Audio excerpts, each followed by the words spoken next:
भगवान श्री रामचंद्र महाराज की जय। बोलो हनुमान जी महाराज की जय।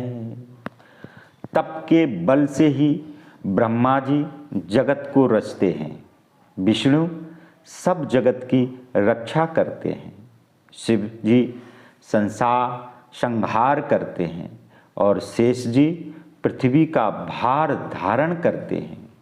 हे पार्वती, तप के सहारे भारी सृष्टि है, ऐसा जी में जानकर तप करो।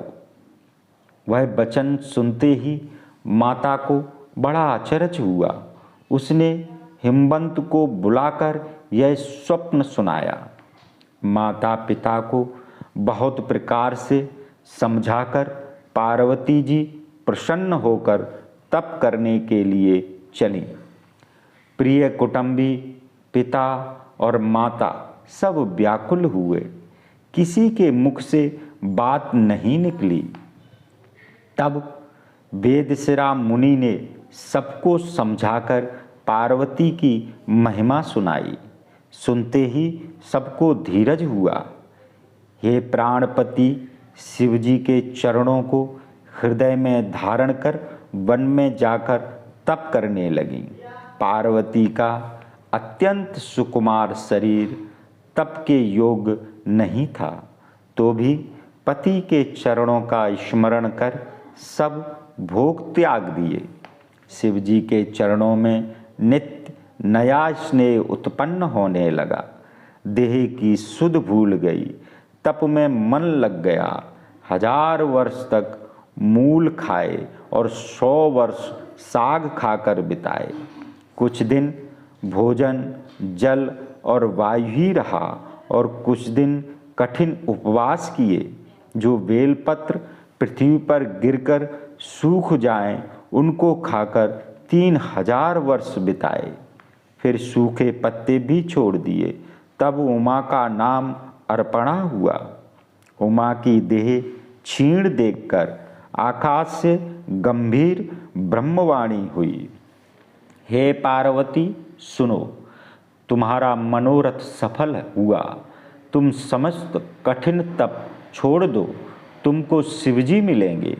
हे भवानी, अनेक पंडित मुनि और ज्ञानी हुए, पर ऐसा तप किसी ने नहीं किया। अब श्रेष्ठ ब्रह्मवाणी को सत्य और निरंतर पवित्र जानकर हृदय में धारण करो। तुम्हारे पिता जब बुलाने आवें तब हठ छोड़कर चली जाना। जब तुम्हें सप्तऋषि मिलें तब ब्रह्मवाणी का प्रमाण जान लेना। आकाश से हुई ब्रह्मवाणी को सुनकर पार्वती का शरीर पुलकायमान हो गया और वे बहुत प्रसन्न हुईं। यह पार्वती का सुंदर चरित्र मैंने सुनाया है। अब शिवजी का सुहावना चरित्र सुनो। जब से सती ने जाकर शरीर को छोड़ दिया, तब से शिवजी के मन में वैराग्य उत्पन्न हो गया।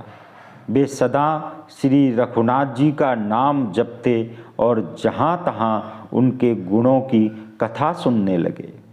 चैतन्य आनंद रूप सुख के धाम, मोह मद और काम से रहित शिवजी सब लोगों को आनंद देने वाले भगवान श्री हरि को हृदय में धारण कर पृथ्वी पर विचरने लगे।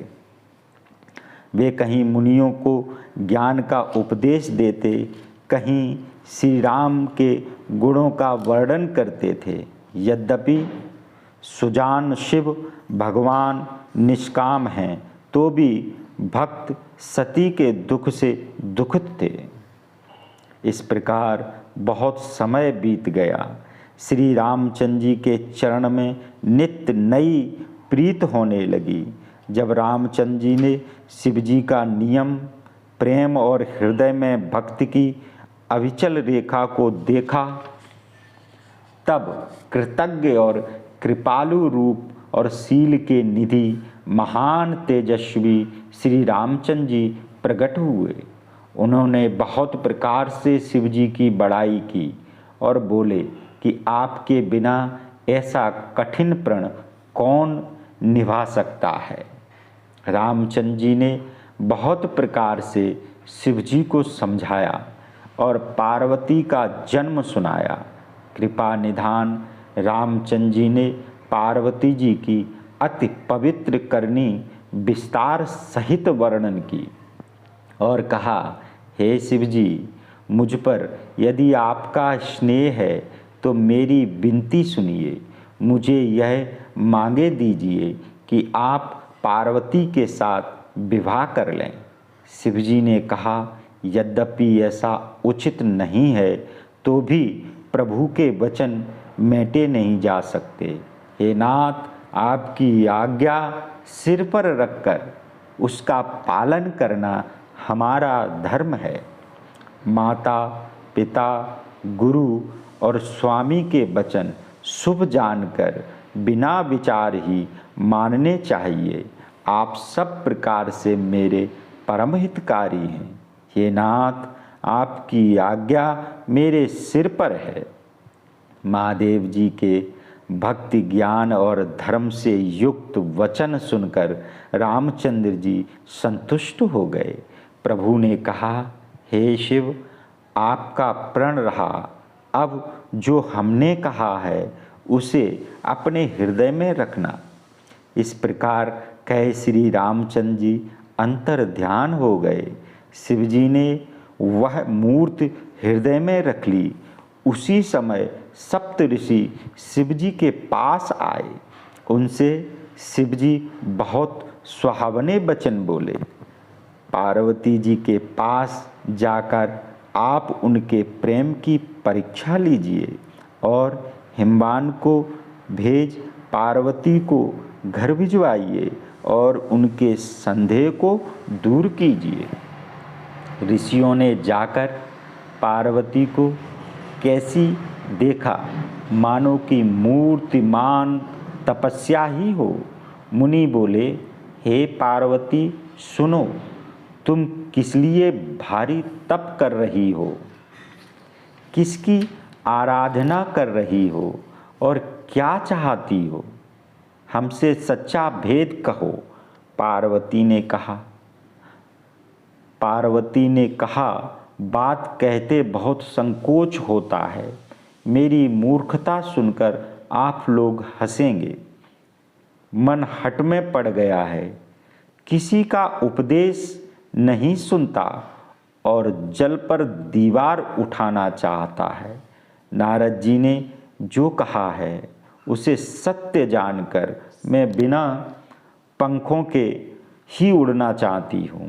हे मुनियों, मेरी मूर्खता तो देखो कि मैं शिव जी को अपना पति बनाना चाहती हूँ। पार्वती के वचन सुनकर ऋषिगण बोले, तुम्हारी देह पर्वत से ही उत्पन्न है। नारद का उपदेश सुनकर कहो, कौन का घर बसा है? नारद जी ने दक्ष के पुत्रों को जाकर उपदेश दिया। उन्होंने फिर आकर घर नहीं देखा। चित्रकेतु का घर उन्होंने बिगाड़ा और हिरण्याकश्यप का भी ऐसा ही हाल किया।